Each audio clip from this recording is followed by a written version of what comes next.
Hello, hello, hello, hello. Are you ready for another lesson? I'm sure you are. Okay, today we will be focusing on a variable tense that some of my students struggle with. So please pay attention, and when we've done, let me know if there are any questions, existential problems or doubts, okay? And I will make sure to explain everything as many times as necessary so that you guys feel comfortable with this verbal tense. Ready? Good. The verbal tense is called present perfect. Don't get scared.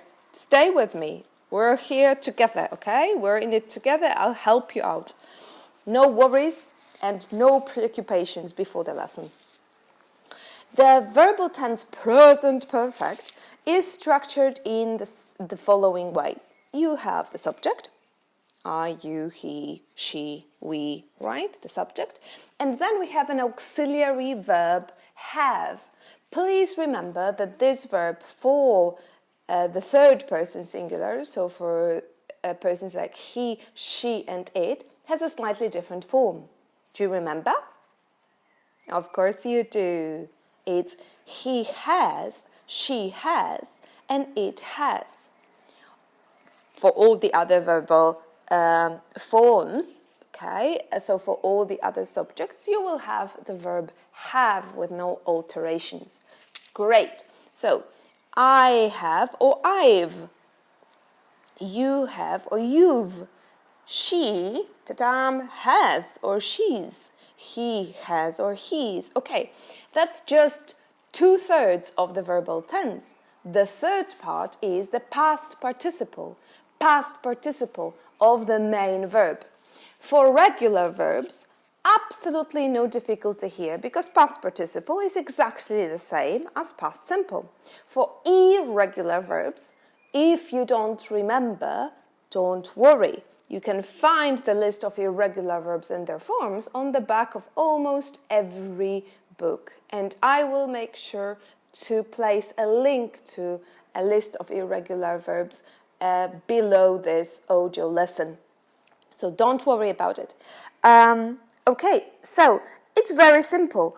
You have your subject, you have your auxiliary, have or has, and then the main verb in the past participle form. So for regular verbs, ed. For irregular, the third column. I've cleaned, I have cleaned. Or I haven't cleaned, negative. You have finished, you've finished.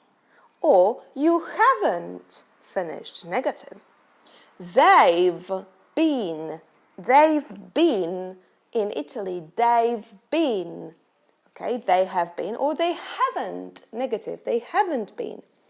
He's bought the car, okay, he's bought the car.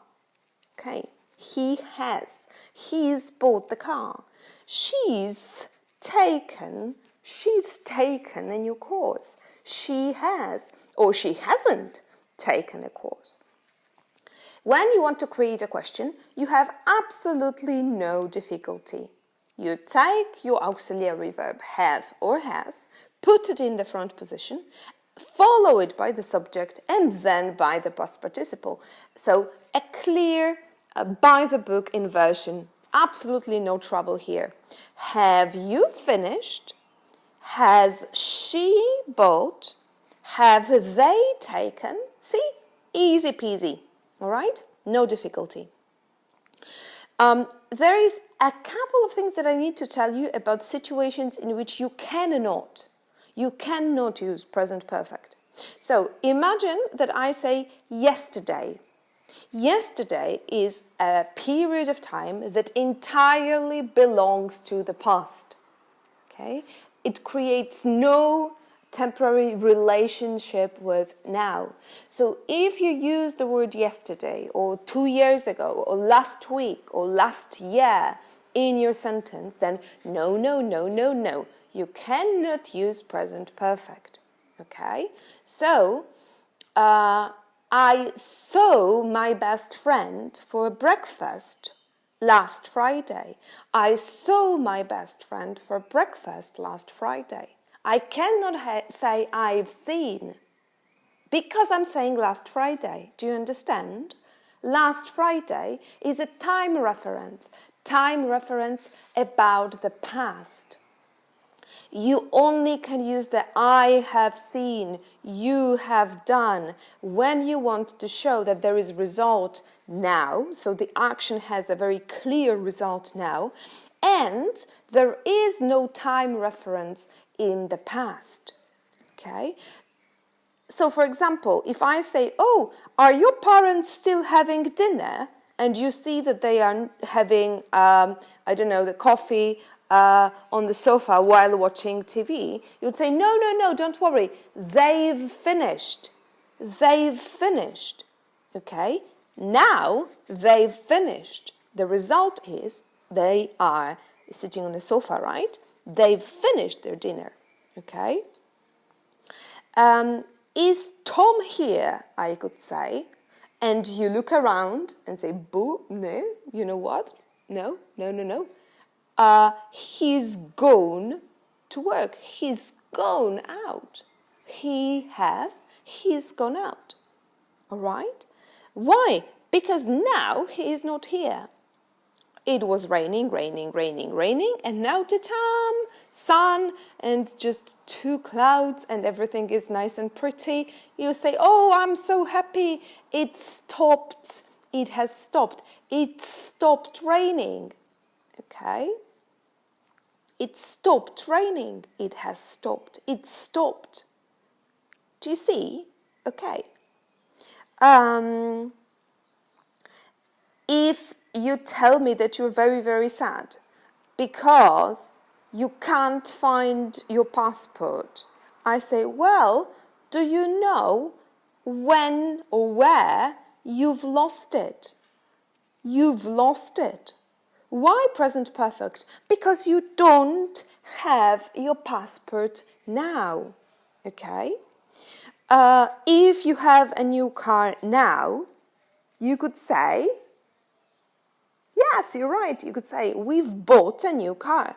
But you cannot say, we've bought a new car if you want to add, 2 days ago. That's not right, because 2 days ago is a past time reference. Okay, remember that. Clear? I knew you would get a hang of it very quickly. That's super, super, super easy. Okay? You know what? My dog is not in the room. I don't know where she's gone. Yes, where she has gone. Okay. She's not in the room. But where is she gone? Where has she gone? Okay. Do you get that? I am sure that present perfect will not be a problem anymore if you listen to this audio a couple of times and practice a little bit. I will post a couple more lessons about how to structure different sentences using this verbal tense. So don't you worry, just stick to the audio course, stay with me and keep on practicing. I send you a big hug and I will talk to you again very, very soon. Bye!